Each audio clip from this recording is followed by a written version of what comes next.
Muy buenas tardes tengan todas ustedes y todos ustedes. La verdad es que un gusto para la Fundación Mexicana para la Salud estar hoy aquí con ustedes. Gracias Enrique, gracias Luis Adrián, gracias Santiago también por acompañarnos.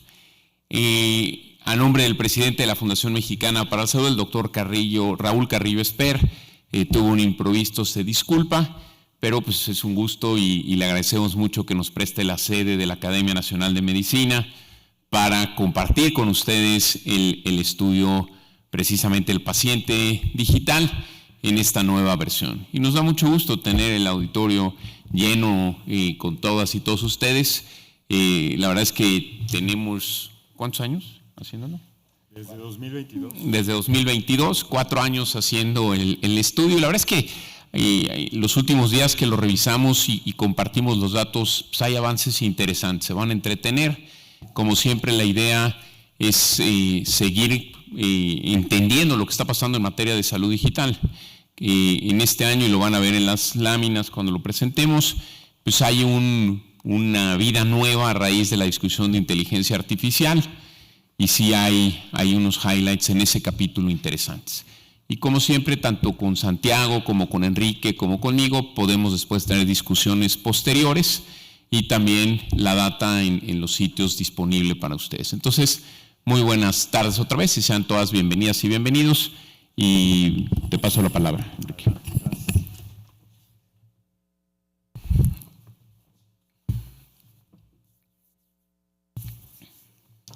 Buenas tardes a todos.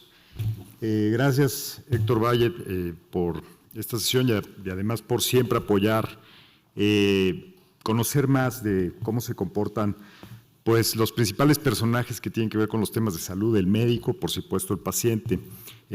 Doctor Santiago March, gracias también por el apoyo siempre en estos estudios. Luis Adrián Quirós, ¿qué tal? Buenas tardes, gracias por estar aquí. Y a todos ustedes, bienvenidos a esta sesión. A mi esposa Lili Ábrego, a los líderes de la industria de la salud, a todas las personas que trabajan en la industria farmacéutica, que nos da mucho gusto siempre que estén acompañándonos para entender mejor cómo llevar a cabo estas iniciativas que creo nos dan mucha información. Y le decía hace un momento a Héctor que el estudio los estudios que estamos haciendo para entender bien el comportamiento de la digitalización en salud en México, empezaron en 2022 por el primer estudio que hicimos del médico digital en México. Después, en 2024, hicimos el primer estudio del paciente digital y ahora, pues con esta segunda versión, tenemos la comparación, que eso siempre nos va a ayudar mucho para entender cómo se están desarrollando ciertos aspectos de la vida conectada. Quisiera pues repetir un poquito lo mismo que siempre estamos buscando y a veces nos cuesta un poco de trabajo encontrarlo, pero cada vez vamos más cerca. Entender cómo este querido paciente está cambiando la manera en que se comporta en los diferentes pasos que va recorriendo cuando tiene un tema de salud. Desde cómo busca información cuando tiene algún síntoma, cómo utiliza la tecnología para encontrar a un médico, cómo está tomando ahora decisiones muy importantes de en dónde y cómo adquirir sus tratamientos y, por supuesto, ya cuando está atendiendo plenamente su enfermedad, cómo da el seguimiento. Esto es lo que estamos tratando de conocer, pero va cambiando muy rápido y precisamente el proyecto que hoy vamos a presentarles pues nos hace conocer todavía más qué está pasando con este paciente digital. Antes de avanzar, pues dar un agradecimiento a los patrocinadores que hicieron realidad este proyecto. De Roche, a Sandra Almanza, al doctor Luis Díaz, a Ricardo Soto, muchas gracias. De Algoritmo, saluda a mi querida amiga Rocío Brauer. De Doctoralia, un saludo a Adrián Alcántara, a Eduardo Lemus, a Fabiola Cortés. Laboratorios Green, el doctor Luis Guillermo Cortés, bienvenidos. Doctora Yolanda Cervantes, Arturo Parellón y Mariana Aguirre. De Medix, un saludo también a Carlos Aveleira, a Isis Bonecki, a Leopoldo Mitri. De Cenoceaín, a Gilberto Carranza, Isabel Soto. De PLM, Un abrazo también a Federico Ortiz. Aquí nos acompaña también Vanessa Sánchez, que fue parte fundamental del levantamiento de encuestas. Y bueno, también un agradecimiento especial a Estrella Gómez de Funsalud y a todo el equipo de Central Media que hizo posible este proyecto, especialmente a Yasmín Culebro, Lulú Juárez, Angélica Calderón, Julio Reyes, Adrián Pérez, Marlet Pérez, Reyes Castañeda y bueno, un equipo, pues la verdad, muy robusto de profesionales que se dedicaron a esta investigación. El estudio fue realizado a través de encuestas autoaplicadas por Internet. Por supuesto, estábamos buscando a usuarios internautas. Entrevistamos a más de 2,000 personas mayores de 18 años y tuvimos un cuidado pues, muy detallado de cómo lograr diseñar una encuesta que incluyera a algunos de los pacientes que tienen las enfermedades con más prevalencia e incidencia en nuestro país. Y por eso hicimos una lista de 16 padecimientos, aquí los ven en pantalla. No los voy a leer, pero pues ya notaron que vienen algunos de los padecimientos más comunes o que tienen un interés específico para que conozcamos cómo estos pacientes se comportan de forma segmentada. El estudio permite que cada uno de los pacientes que declararon tener alguna de estas enfermedades se agrupen y se puedan dar resultados individuales o independientes por padecimiento, con la confianza de que tenemos una representación a nivel nacional, porque se fue cuidando que la cuota representara precisamente a todas las zonas etarias, las zonas del país, hablando de región, el género y otras variables demográficas, para que cuando revisemos un corte particular tengamos esa certeza de que estamos reflejando a los pacientes a nivel nacional. Por cierto, en un momento van a ver un ejercicio de cómo se analiza un corte particular, que es precisamente lo que Luis Adrián nos va a presentar en unos momentos sobre las personas con VIH. También, bueno, y ahí ya vieron una nota que siempre analizamos, ¿cuántos de estos padecimientos tienen en promedio las más de 2,000 personas que contestaron la encuesta? Pues 2.5, que va más o menos en el promedio que teníamos el año pasado de 2.7. Entonces, digamos que estamos en la misma línea a nivel estadístico. Y también quisimos preguntar otros aspectos que tienen que ver con la salud del paciente, que no necesariamente son enfermedades, sino situaciones, síntomas, algunas otras que ni siquiera son problemas de salud como tal, como la menopausia y el embarazo que están ahí listados. Todo esto para también poder hacer cortes específicos del estudio que nos ayuden a entender cómo se están comportando, por ejemplo, los pacientes con insomnio o los pacientes que han tenido problemas estomacales o los pacientes que tienen algún tipo de dolor. Como ven, hay algunos detalles, dolor de cabeza, de garganta, de oído, entre otros, y nos están dando información muy importante de cómo estos grupos particulares de pacientes tienen cambios específicos en sus hábitos digitales. Como ven, 4.8, la verdad que pues ese número nunca se va a aplaudir, que tengamos esos síntomas, pero bueno, es la manera en que han contestado los pacientes. Para tener este estudio, este proyecto completo, diseñamos una gran campaña, principalmente en medios digitales, pero también en algunos medios tradicionales como el radio, donde invitamos a las personas que son internautas a que nos apoyaran a contestar el estudio. Tuvimos respuesta pues, de más de 6,000 personas que iniciaron la encuesta, pero por razones de metodología y procedimiento se fueron descartando algunas encuestas que tal vez no lograron la completud adecuada o tenían alguna otra deficiencia en su respuesta, y al final se seleccionaron los 2,206 exactamente encuestas que están procesadas. Un agradecimiento a PLM, que dio los espacios patrocinados en sus propiedades digitales para que muchos de los pacientes que visitan este sitio pues, pudieran contestar las respuestas. Entre otros medios y posiciones, un agradecimiento especial a los amigos de PRIX, a Sergio Pérez, Checo Pérez, que nos hizo el favor de enviar la invitación a muchos de los pacientes de su base de datos. y también, por supuesto, a la gente de CIMAT que organizó todas las actividades de relaciones públicas que hoy estamos disfrutando en el evento, la presencia de medios.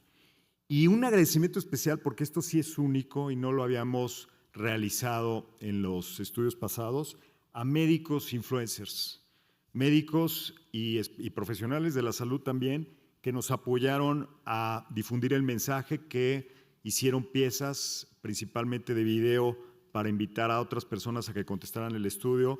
Agradecimiento al doctor Sotomayor, al doctor Víctor Marín, a la psicóloga Irene Cárdenas, al doctor Joshua Espinosa, al doctor Edilberto Peña, que lograron pues una cantidad muy importante de vistas. Miles y miles de personas vieron el video y de ahí se generaron muchas de las respuestas que obtuvimos en el estudio.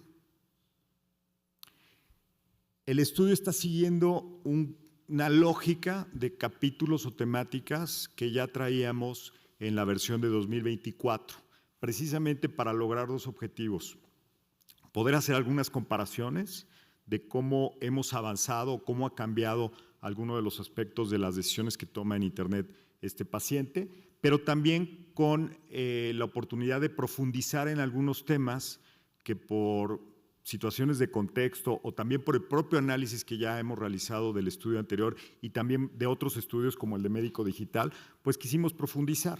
Por ejemplo, en la sección de hábitos y preferencias se investiga qué son las actividades más comunes que hace este paciente, pero también qué tipo de dispositivos utiliza para informarse sobre temas de salud. En la segunda sección, búsqueda de información, como bien dijo Héctor al inicio, quisimos hacer un detalle muy profundo en cómo está cambiando el uso de las plataformas de inteligencia artificial, la manera en que los pacientes están tomando decisiones. Y vaya que hay sorpresas ahí muy interesantes y creo que va a ser una beta de investigación para los siguientes años, sin duda. En el tercer capítulo, interacción en plataformas sociales, bueno, recordemos que la actividad que más realiza el internauta mexicano es utilizar este tipo de redes sociales.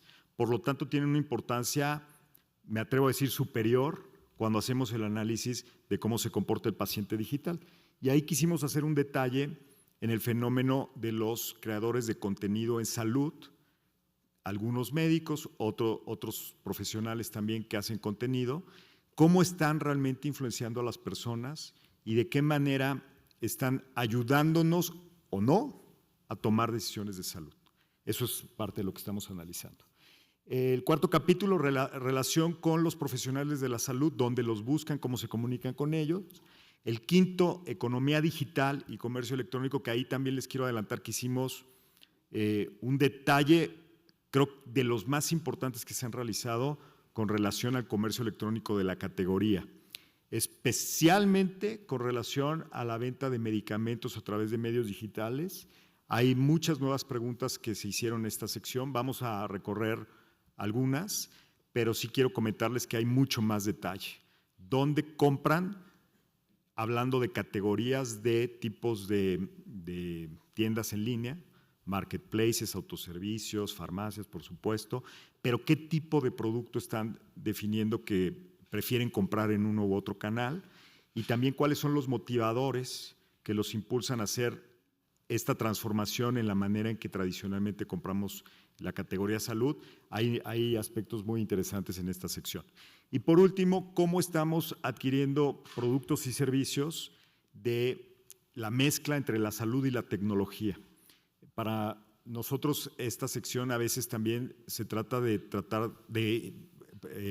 proyectar qué va a pasar con relación a nuestras necesidades, gustos, cambios en comportamiento, porque están saliendo nuevos servicios que no imaginábamos o que no existían hace unos años y que también es una sección donde podemos hacer la lista de deseos de lo que el paciente quisiera tener de productos para adquirir a través de Internet que tengan que ver con la combinación de la tecnología y salud. De eso se trata el estudio. Esta es la ficha demográfica simplificada, donde, como les comentaba, entrevistamos a más de 2,000 pacientes, 2,206 exactamente. Hay una composición de género que tiene que ver con el tipo de padecimientos que pusimos como objetivo en la matriz que fuimos siguiendo para completar las cuotas de cada uno de los casos. Las edades también se recargan un poco a las personas que tienen más de 44 años por el tipo de padecimientos y bueno, pues un cuidado para que fueran representadas todas las zonas de nuestro país y también una buena mezcla de personas que se atienden en el sistema público versus el sistema privado y en algunos casos las personas que se atienden en ambos tipos de instituciones al mismo tiempo. Y la lista de síntomas y condiciones que también pues requiere mucho análisis. La primera más contestada fue el cansancio o la fatiga. Espero que no se sientan identificados, pero bueno, pues los pacientes sí, es de lo que más estamos sufriendo, entre otro tipo de síntomas que creo que nos dan mucha información de cómo se está sintiendo la población en general, pero bueno, entendamos también que hay un nicho específico al que estamos analizando en este estudio. Te doy la palabra, querido Héctor, para que nos cuentes ya de los hallazgos.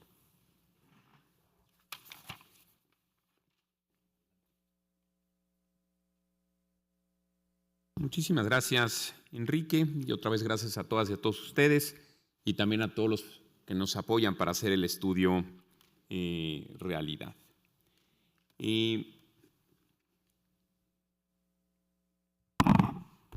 Básicamente vuelve a llamar la atención y creo que en lo que observamos no hay cambio contra años anteriores, donde precisamente el smartphone tiene una prioridad. Cuando lo vemos con otros dispositivos, como lo pueden observar en la gráfica, el medio donde la gente revisa más temas en general, pero específicamente temas de salud, es el smartphone y por eso vemos ese 71% en esa lámina.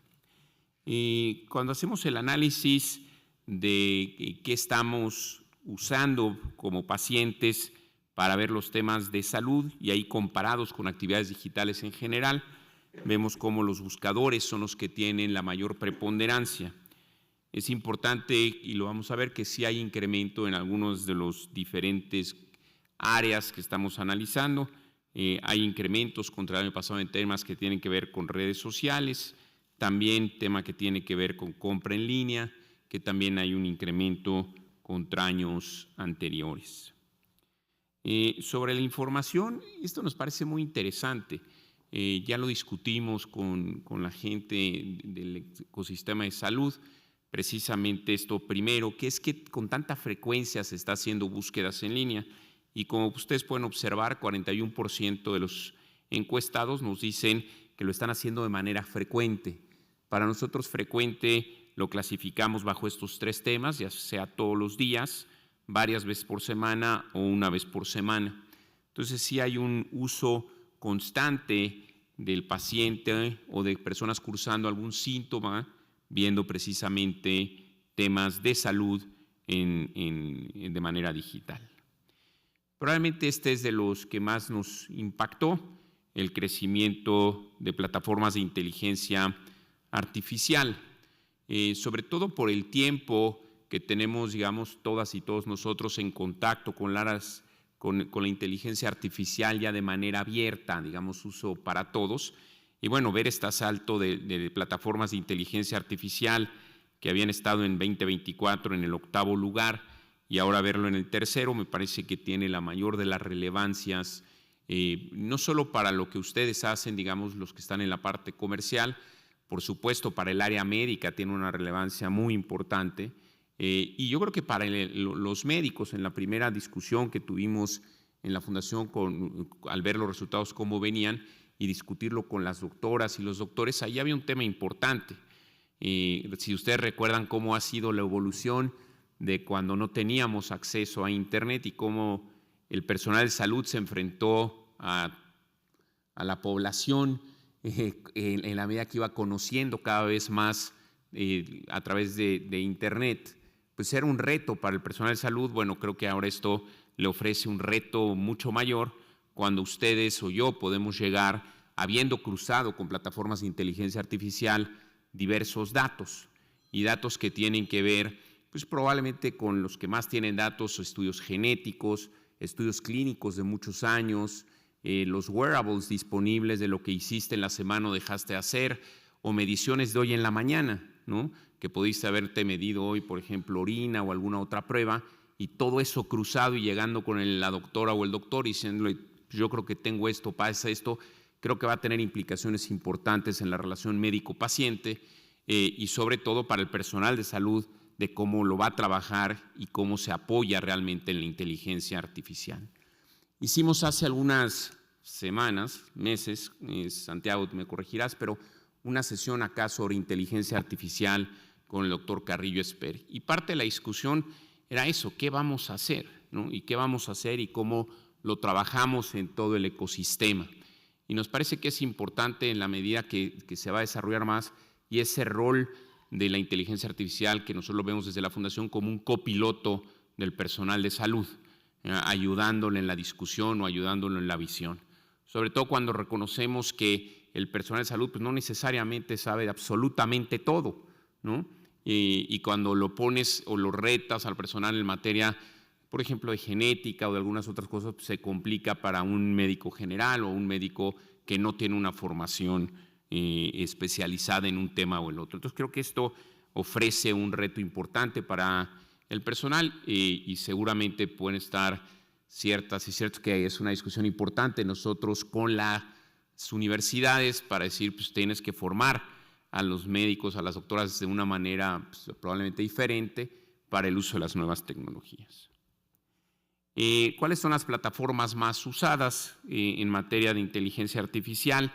ChatGPT gana siendo como la primera y la diferencia contra las demás pues, es bastante notoria, digamos, después Gemini, pero ya después el resto se queda un poco más abajo. Sin duda tiene una penetración mucho mayor que el resto y eso hace que sea la plataforma mucho más buscada o revisada. En materia de la opinión del paciente sobre la inteligencia artificial y lo que va a hacer, pues bueno, vemos que hay 7% de las respuestas diciendo la inteligencia artificial podría llegar a sustituir por completo al profesional, a los profesionales de la salud, 9% entendiendo que la atención debe ser exclusivamente humana y que no confía en el uso de la inteligencia artificial, y luego un porcentaje importante diciendo que puede ayudar, pero que aún tiene dudas sobre alcances o limitaciones de la misma. Entonces nos pareció bastante agresivo el 7%, de todos modos seguramente eso en la medida que vaya evolucionando, a pesar de cómo nos parezca el número, pues tiene tendencia a seguir incrementando y que ese 7 probablemente en la medida que las poblaciones que la distribución etaria cambie, también eso puede tener un cambio importante que estaremos reportando en los estudios de los siguientes años sin duda. En la relación entre digital, digamos, con los profesionales de la salud, aquí es importante decir cómo sigue habiendo un componente donde la primera mención es, o la mención de mayor importancia, es recomendaciones de familiares o amigos. La segunda, muy importante, ya los directorios especializados en línea. Después, motores de búsqueda, perfiles en redes sociales, recomendación de grupo de pacientes, apps, y por supuesto programas de radio, seguramente algoritmos salud, saldría el primero, ¿no? De tal manera que Enrique y Rocío están tranquilos, nos llevan a nosotros, a Santiago y a mí de paleros, entonces siempre vamos con el mejor contenido posible, pero siempre con mucho cariño contigo y con Rocío. Y por supuesto también con Lourdes. 7 de cada 10 pacientes están dispuestos a tomar consultas virtuales. Aquí vimos cambios muy interesantes prepandémicos, pandémicos y pospandémicos, de dónde se está esto situando. Y a mí me gusta mucho este análisis, específicamente cuando entramos a las especialidades, que habrá después espacio para discutirlo. Y tiene que ver con la diferencia que hemos visto entre las diferentes especialidades. Y también del conocimiento de las personas y las familias sobre su enfermedad. Seguimos identificando como enfermedades mucho más complejas. Las personas llegan a ver al doctor con mucho mayor conocimiento del tema, primero, que pues, algo muy sencillo, a lo mejor una tos, una fiebre, una diarrea, a lo mejor tiene menos análisis de parte de la gente. Y eso mismo también genera diferencias en qué tanto estamos dispuestos o no a tomar consultas virtuales. Lo que más llama la atención es la primera, seguimiento, después interpretación de resultados y en caso de emergencia. Es decir, no destaca como de primera vez voy a arrancar haciendo consulta virtual. Y sí, cuando vean ya después los datos, como decíamos, hay una importante diferencia entre especialidades. Ahí sí hay marcadas diferencias. Siempre en los últimos años, y no ha sido la excepción, seguimos viendo cómo psicología, psiquiatría siguen siendo áreas, específicamente psicología, donde ya hay un espacio ganado y que no necesariamente se revirtió por el pospandémico tan fuerte, ¿no? Y otras especialidades en donde realmente es menor, seguimos viendo, y por razones evidentes, ginecología de aquellas áreas donde hay menos voluntad o menos necesidad o tal de hacer una consulta de manera virtual. Respecto a interacción en plataformas sociales, WhatsApp en materia de actividades digitales es la más grande, no así en materia de salud. En materia de salud es realmente Facebook la que tiene la mayor participación, después lo sigue YouTube y después WhatsApp, y ahí pueden ver la comparación entre las dos. El resto de la curva es muy parecida, digamos, en la tendencia, no en los porcentajes, pero sí llama la atención esta diferencia entre WhatsApp y Facebook, entre una y otra, es decir, si estamos hablando solo de actividades digitales en general o específicamente en materia de salud. El paciente prefiere seguir a un médico en redes sociales para informarse sobre salud.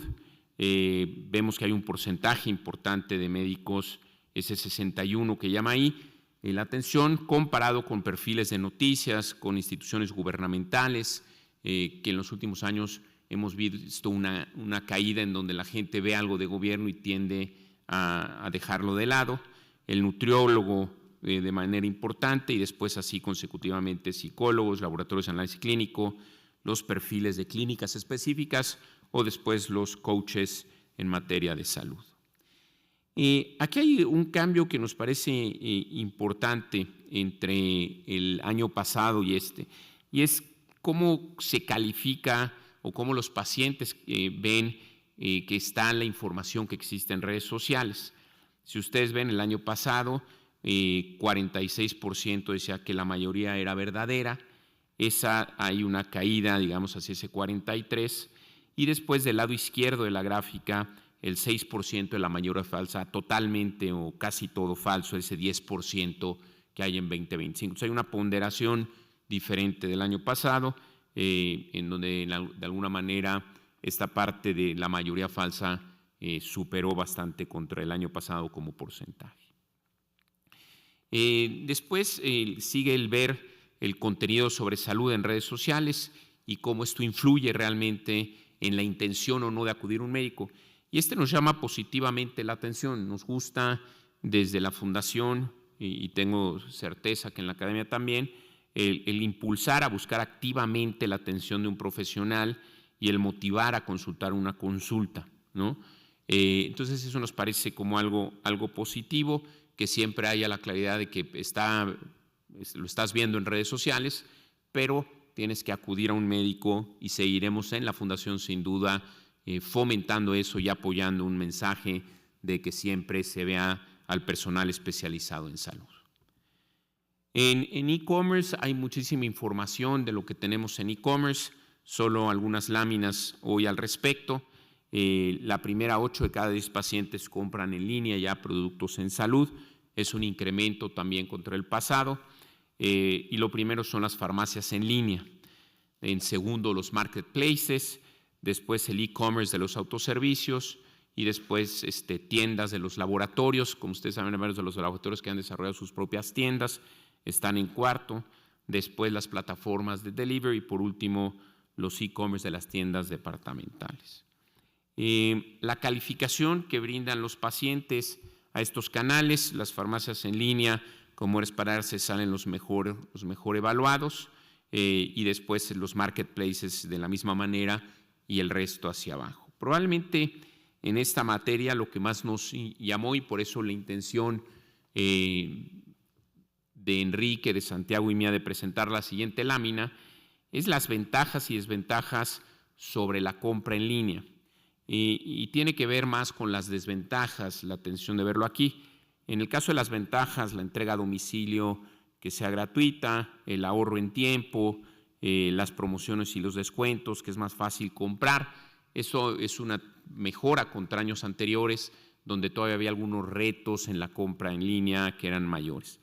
Pero del lado derecho hay una preocupación grande, y sobre todo que en los últimos, yo diría, meses, por ser no más exagerado, hay un temor respecto a falsificación de productos y productos caducados. Eso viene creciendo, en la Fundación lo estamos trabajando, en el Consejo Promotor de Calidad en la Atención, le hemos encargado en la Fundación a Patti Fassi que nos ayude liderando ese ejercicio por la experiencia que ella ha tenido, pero es un tema que está muy de alta importancia y que, bueno, el estudio lo arrojó y lo confirmó, de una preocupación de la población de si realmente lo que está comprando eso no es, y bueno, habrá que trabajar en fortalecer que se compre en los sitios correctos, ¿no? En las plataformas correctas, en las farmacias en línea que conocemos y que son las validadas. Entonces yo creo que hay un esfuerzo, a varios de ustedes que saludé que están en el negocio de las farmacias, pues hay que hacer énfasis en este punto porque estamos hablando de la salud de la población, y siempre apoyarse con la COFEPRIS para que nos ayuden a regular lo que está fuera del espacio.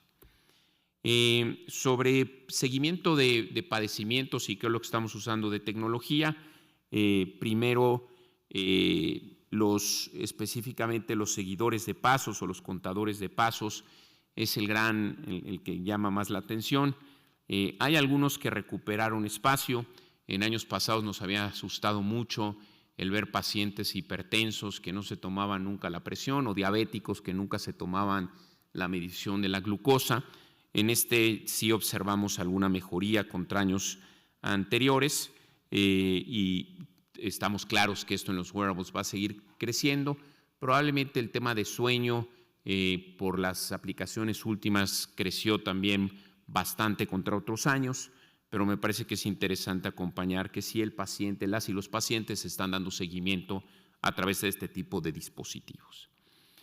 Bueno, el expediente electrónico es lo que toda paciente y paciente quiere tener, algo que estuviese en línea y donde pudiera cargar absolutamente todo su historial de salud. Hoy tenemos súper claro que si un asset importante vamos a tener ustedes y yo en el futuro es la cantidad de data que tienes tuya en materia de salud. Entonces, más allá de estar de este lado hoy en la presentación, pues todos tenemos que juntar nuestra data, y entre más juntemos, hacia el futuro vamos a permitirle al personal de salud tener más información, pero también, como decía antes, en ese ejercicio de tener la inteligencia artificial como copiloto, el personal de salud pues le va a poder ayudar a interpretar, y entre más data haya, nos permitirá tener más. Entonces yo creo que aquí es un llamado muy importante a que siempre estemos trabajando en tener más data tuya y yo la mía, ¿no?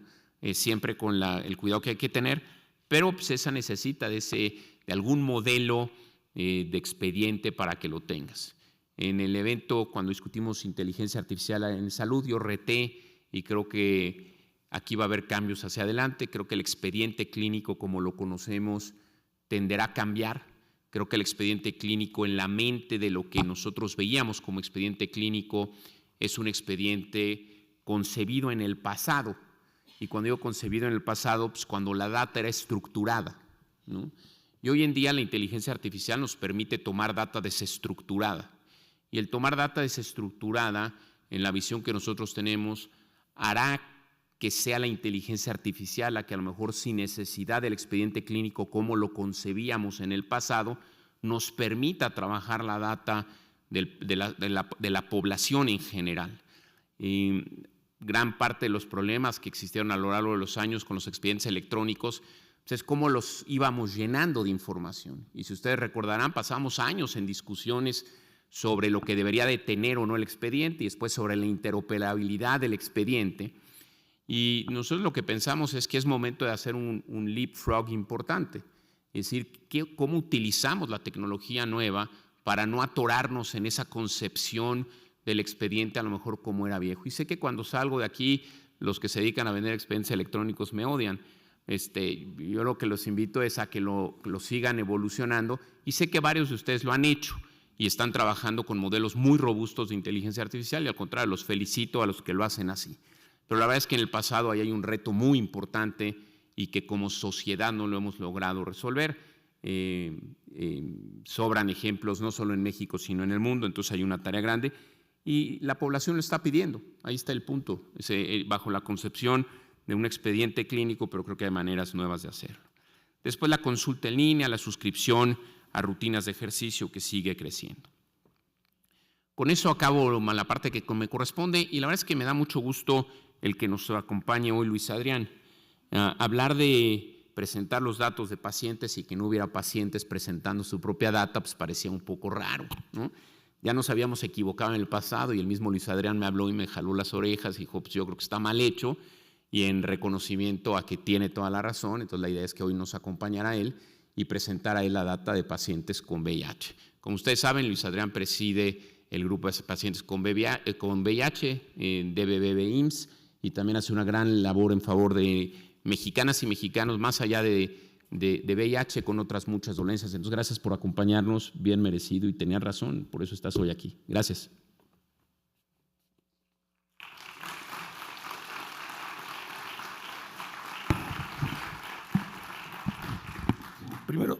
Primero, gracias Héctor, porque creo que, y este es un reclamo que yo siempre tengo, cuando siempre se habla de la salud centrada en las personas, nunca estamos los pacientes o la gente siempre invisibiliza sus padecimientos de salud y siempre se pone como sano porque a nadie nos gusta ser vulnerables ante la deficiencia de la salud y creo que ese es un estigma que tenemos que ir más allá del VIH, es un estigma que todos y todas tenemos que empezar a quitarnos y reconocer que sí podemos ser vulnerables, que podemos enfrentar un problema de salud, pero sobre todo, ¿qué hacer ante ese problema de salud? Porque siempre nos va a agarrar en jaque. Entonces creo que es muy importante y la verdad también a todos los compañeros de la mesa, porque creo que es un punto importante en cómo podemos incorporar al ecosistema la voz de las personas que estamos tanto en el servicio público como privado, porque creo que tenemos mucho que aportar, pero también mucho que construir con todas y con todos para mejorar la salud de este país.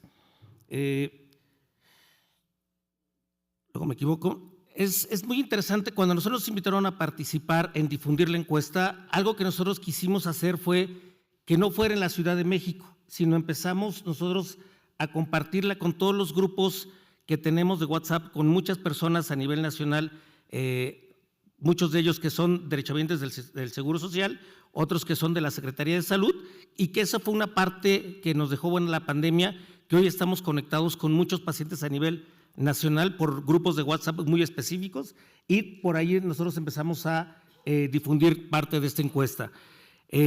Algo que nosotros hoy en día vemos y que es bien interesante es cómo vivimos las comorbilidades más allá del VIH, cómo hay otras enfermedades que cruzan nuestra patología y repito, más allá del VIH, tenemos hoy en día un problemas graves de hipertensión, diabetes, riesgo cardiovascular, problemas de cansancio que sí van relacionados con el tema de la falta de producción de testosterona en el caso de los hombres, en el caso de las mujeres también de otras hormonas que son importantes para este proceso. El estrés, la ansiedad, irritabilidad frecuente, pues forman parte del estrés en el día a día. Algo que nosotros también estamos hoy en día muy pendientes es el tema del sobrepeso como parte de los efectos adversos de los medicamentos antirretrovirales y que sí o sí la vamos a padecer y que ahí el médico nos trae a rajatabla de es importante cuidar tu salud, es importante hacer más ejercicio y cómo hemos empezado a adoptar cambios las personas que tenemos más de 40 años en este rubro y que hablan de un modelo diferenciado en cómo se está atendiendo hoy en día a las personas que vivimos con VIH.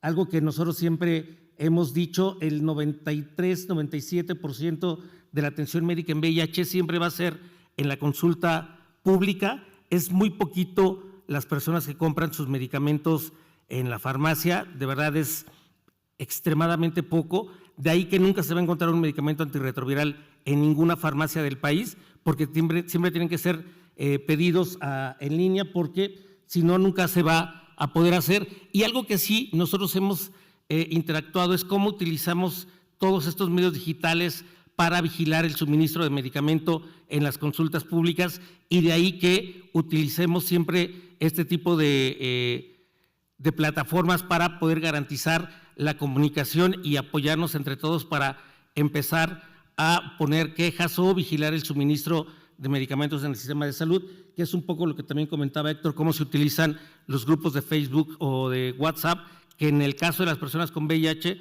son las dos plataformas que más se utilizan.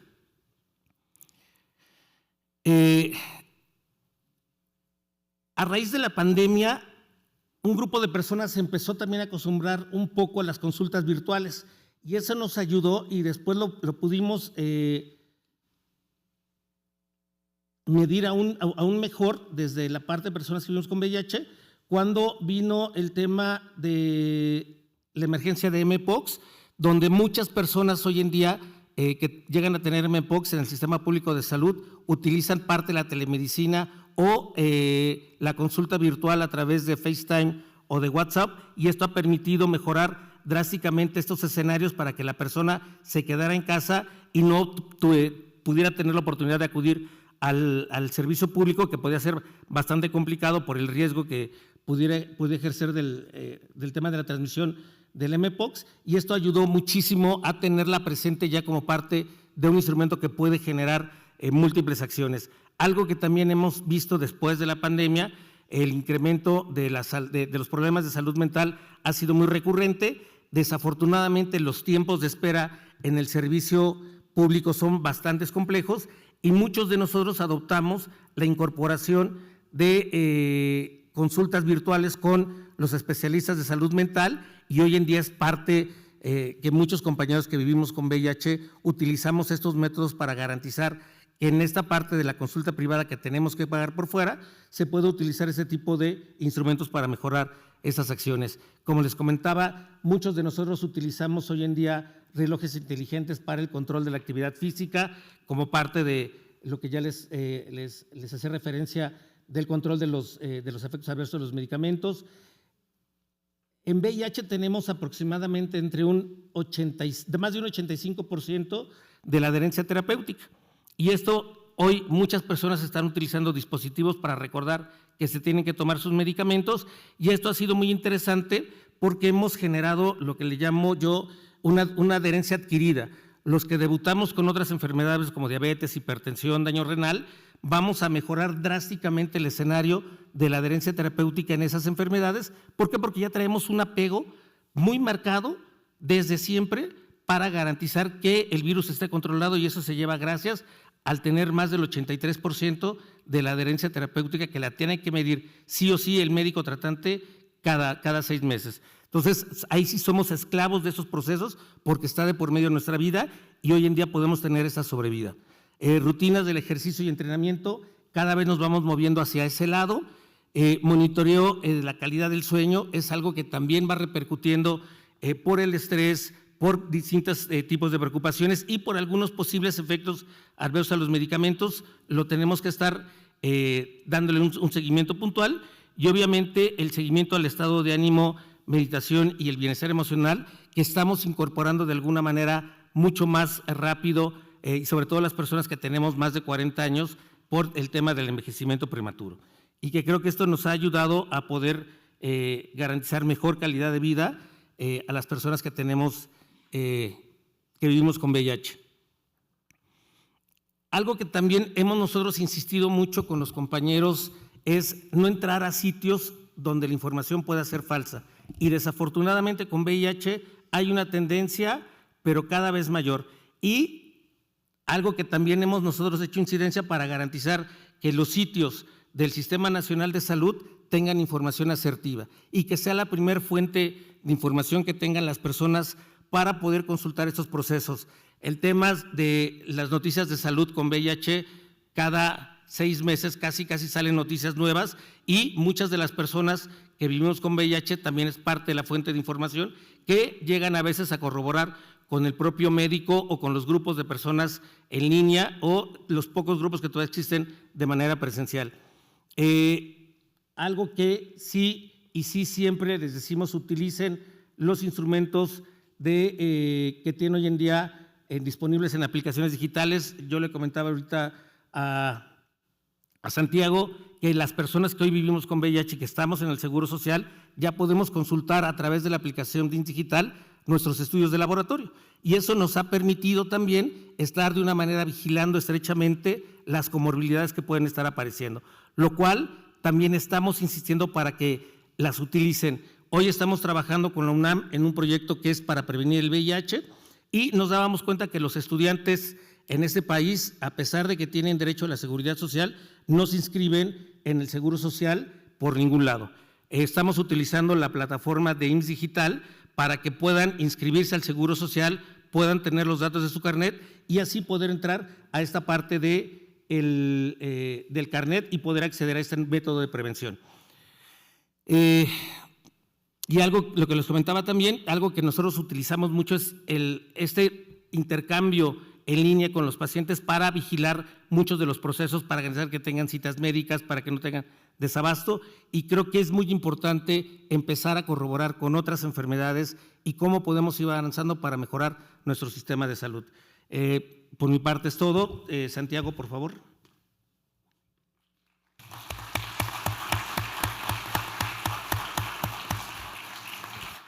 Bueno, pues vamos antes de irnos a la sesión de preguntas, informarles que lo que viene es esto: el médico digital de América Latina, 7 países, 5 especialidades médicas, y pues lo vamos a comenzar en el 2026, estamos en los últimos arreglos, y ahora sí que nos va a permitir tener un estudio a tiempo presente actualizado que permita comparar cómo van evolucionando los médicos en el continente, en diferentes países a tiempo presente, y pues seguramente nos va a resultar muy interesante y estaremos por aquí.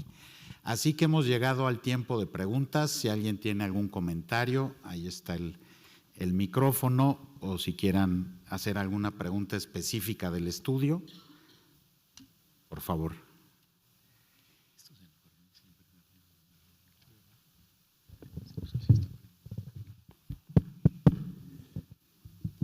Bien, se escucha. Perfecto, bueno, pues primero felicitarlos, la presentación de un estudio muy profesional, con mucho respaldo y presentado en este sitio, en este lugar, bueno, pues enaltece ese estudio, felicidades por eso. Y bueno, tan interesante es todo lo que se presentó, decía Héctor, esta evolución de la inteligencia artificial, cómo sube. Pues no solamente ese slide es para mí el más importante, todos lo que presentaron y se vio es de mucha importancia. Bien, quiero dejar también, bueno, no me he presentado, perdón, Marcos Pascual, director comercial de Analfarmex y director general de Pascual Asesoría en Farmacias. Buenos días y buenas tardes a todos, perdón. Quería yo dejar una preocupación en el tema digital. Me parece que hoy Google no es, cuando quiere validar estas licencias o permisos, entra a COFEPRIS, pero COFEPRIS me parece que ha dejado de hacer públicas algunas licencias para el manejo de medicamentos. No sé si ustedes lo han visto o lo han percibido, pero muchas farmacias hoy están enfrentando ese problema porque Google te tira las campañas de publicidad en ese sentido. Tú, Enrique, que eres especialista en esto, probablemente has escuchado algo al respecto. Ese sería, digamos, una primera preocupación, digamos, si hay la respuesta o si esto no está sucediendo, bueno, darle un poquito ahí de más contexto. Y por otro lado, estas desventajas en donde se presenta, lo presentó Héctor y decía, bueno, es que hace falta ese acompañamiento, en la compra de los medicamentos falta ahí un poquito ahí de acompañamiento o de información, como se están haciendo en las farmacias de manera presencial. Creo que ahí en esa parte se ha avanzado mucho en el tema de la certificación. Ustedes lo saben, nuestra organización es una de las que ha fomentado mucho la capacitación en el punto de venta, pero que también esto creo que pues podría ser un tema ahí innovador para el tema digital. No lo veo como un problema, sino más bien lo vería yo como un diferenciador en la parte del e-commerce y en la parte de la comercialización a través de estos esquemas, ¿no? Por supuesto, cuando compramos en Amazon y en alguna otra e-commerce, pues no existe esa retroalimentación de manera personal, ¿no? Pero el tema de los medicamentos es totalmente distinto y el comprador de los medicamentos o el paciente quien busca esa validación de lo que está adquiriendo por esa receta del médico. Eso es cuanto. Muchas gracias. Muchas gracias, Marco. Qué gusto que estés aquí. Con relación a los buscadores, la evidencia que tenemos, que es más con relación al comportamiento del paciente, es que cambio que hace que más personas utilicen las plataformas de inteligencia artificial es la principal razón que ha provocado que menos búsquedas se estén realizando en Google y en otros motores de búsqueda con términos relacionados a, por ejemplo, marcas de medicamentos o preguntas de salud. Hasta ahora es muy consistente la data que tenemos de otras fuentes, por ejemplo, en Comscore, que es la medición del tráfico general de Internet, lleva la métrica de que en 2025 han caído todos los sitios de información de salud un 30% su tráfico. Entonces asumimos que el comportamiento anterior era hacer una búsqueda en Google, dar clic y llegar a un sitio y ver la información, y ahora muchas personas más bien entran a las plataformas de inteligencia artificial, hacen su pregunta y reciben la respuesta y se acabó.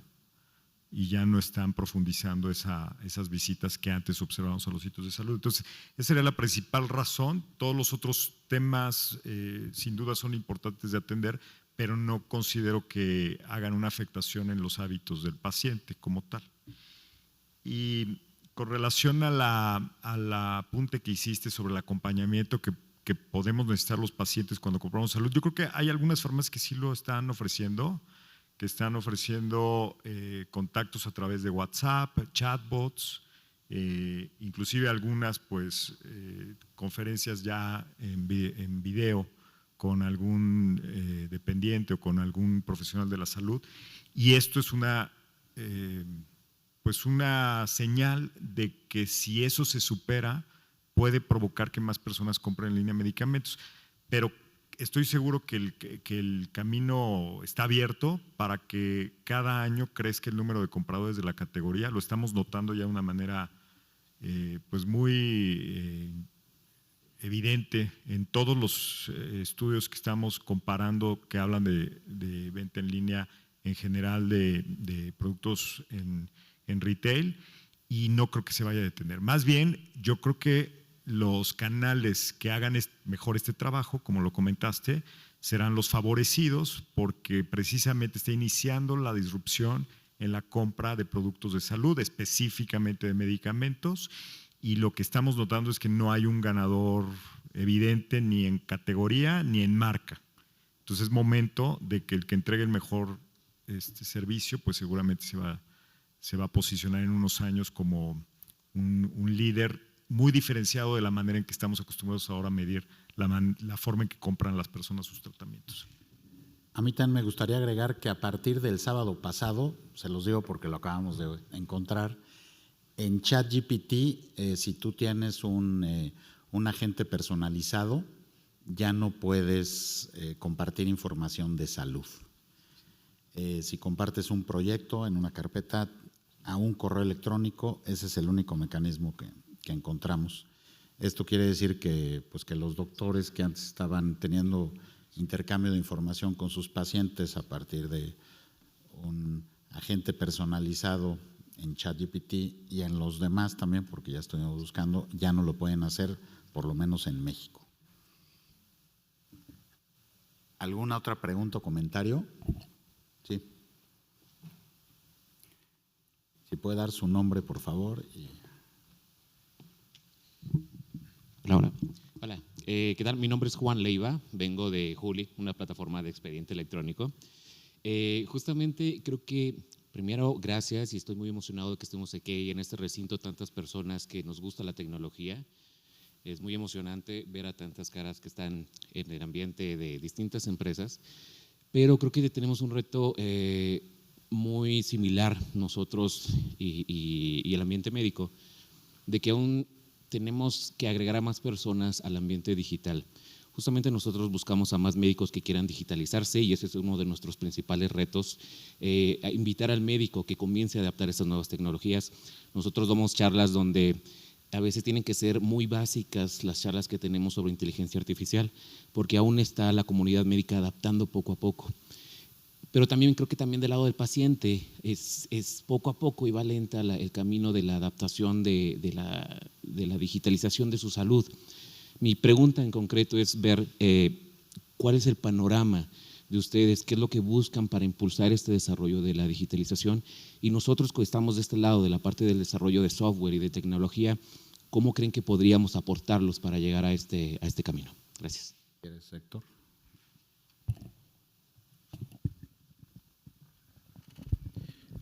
Algo que nos preocupa hoy en día a las personas que vivimos con VIH, con otras infecciones infectocontagiosas o con algunas ya personas que hemos visto que viven con algún tipo de cáncer, es que la información no se guarde como debe de ser y se violente la confidencialidad. ¿Por qué lo decimos? Porque cada día más empresas están buscando quién vive con esos padecimientos para no contratarlos, lo cual genera un problema de acceso, pero también de violación a la confidencialidad. Esa es la parte que nosotros siempre estamos defendiendo, garantizar que ciertos datos no se puedan compartir y que no puedan ser rastreables para garantizar que los diagnósticos no sean una forma de poder limitar en ese tipo de plataformas el futuro empleo de las personas o correrlos de estos empleos.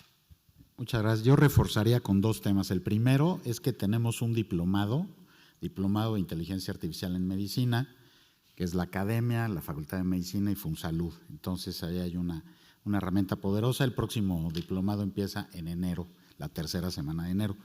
Y la segunda es que estos resultados, tanto del paciente cuanto del médico, los hemos ido socializando con todas las asociaciones y colegios médicos, hemos ido también a las universidades a nivel de pregrado, y bueno, eso es lo que tratamos de hacer en FunSalud para divulgar este conocimiento y concientizar sobre todo el awareness de que pronto va a haber dos tipos de profesionales de la salud, los que usan la inteligencia artificial y todos los instrumentos digitales y los que no lo hacen.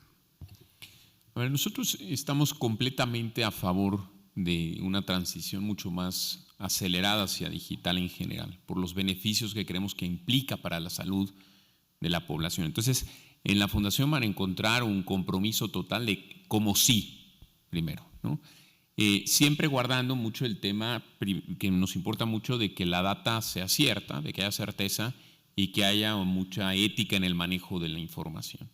Y siempre entendiendo que estamos privilegiando que sea data confidencial y que sea personalizado y que sea anonimizado, o sea, todo lo que se requiere en materia de cuidado de la data.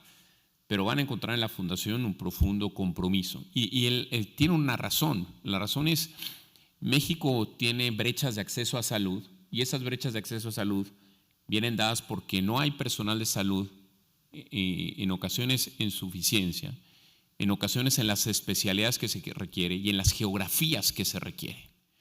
Segundo, no hay infraestructura en todos lados y no hay, en ocasiones, medicamentos y dispositivos. Entonces se generan brechas de acceso por esas tres componentes.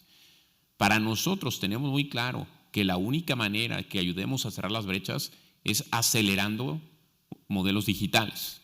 Y quiere decir, pues, teniendo la posibilidad de poner a médicos generales o familiares en contacto con especialistas delante del paciente, y en otras geografías donde tampoco hay médicos, encontrando manera de que esa persona no tenga que viajar horas, por decirlo menos, en ocasiones días, a ir a otra población para encontrar acceso al personal. Entonces, lo que sí te puedo decir es que hay el total compromiso en la Fundación y estamos de acuerdo y lo hemos trabajado con la academia y con las facultades, es decir, tenemos que acelerar la digitalización. Si no, no vamos a cerrar las brechas de acceso y le estamos fallando a la población. O sea, ahí lo tenemos claro, tenemos que acelerar para ayudar a cerrar las brechas, si no, no hay manera. Gracias. Último comentario. Bueno, los dos comentarios. Bueno, dos. Uno más uno. Hola, muy buenas tardes. Mi nombre es Priscila Ruiz, soy abogada litigante en tecnologías emergentes y mi pregunta es para ustedes, ¿qué tanto están alineados con la regulación sobre ética de inteligencia artificial, sobre el uso de datos y sobre las recientes reformas en, digamos, en transparencia y también en protección de datos personales? Gracias. Muchísimas gracias. Sí hay un grupo dedicado en la fundación a ese tema, pero seguro nosotros felices de incorporarte al grupo y que nos ayudes. Así que felices de sumar. No, se trata de sumar. Si no sumamos entre todos, tenemos que resolver todos juntos el ejercicio de acceso. Es chamba tuya, chamba mía y chamba de todos nosotros. Y lo que tenemos es el compromiso para ayudarle a las mexicanas y a los mexicanos que tengan acceso a salud. Entonces, en lo que nos puedas ayudar, nosotros felices. Acuérdate que somos al final una fundación. Entonces, estamos felices de recibir colaboración, ¿no? De hecho, uno de los proyectos más importantes que vamos a tener una sesión en 3 semanas, el 27 aquí, es precisamente el consentimiento informado para los proyectos de investigación usando inteligencia artificial. No existe en México y están corriendo muchos proyectos y ese es un capítulo que nos preocupa mucho. Y yo nada más quisiera añadir que siempre es importante incorporar a las personas que vivimos con algún tipo de enfermedad en este tipo de discusiones, porque siempre se les olvida al Estado, a los particulares y a otros el no estar ahí presentes. Y siempre se habla, y repito, desde la perspectiva del paciente sin que un paciente esté ahí. Y creo que algo que se ha hecho muy bien FunSalud y hoy en día parte de esta encuesta es cómo sí podemos tener voz dentro de estos procesos, porque, repito, todos nosotros somos pacientes, pero muy pocos se atreven a decirlo públicamente por el contexto de vulnerabilidad que significa estar enfermo. Y creo que es importante empezar entre todos a hablar en primera persona para garantizar un nivel distinto de entendimiento. Sí, si quieres ya. Pues muchísimas gracias a todas, a todos. Déjenme solo hacer unos agradecimientos. Primero a Santiago, gracias por siempre tu compromiso. Por supuesto, Enrique, a ti y a todo tu equipo, a Estrella, a todo el grupo de nosotros en la Fundación. Gracias, Luis Adrián, por acompañarnos. Muchísimas gracias a Roche, a Doctoralia, a Green, a Medix, a Senosain y a PLM. Y en especial, en esta ocasión, la verdad que muchísimas gracias a las y los doctoras, doctores, personal de salud, influencers. La verdad es que hacen una gran chamba todas y todos ustedes. Confiamos en su ética, en su profesionalismo, porque pues hoy generan una influencia y mucho que ver en la población. Así que es un agradecimiento y el comprometernos a que siempre sigan siendo todas y todos ustedes muy profesionales por el bien de la salud. Así que muchísimas gracias, diviértanse mucho y lo que necesiten estamos ahí para ayudar, para sumar y para todos cerrar las brechas juntos. Muchísimas gracias.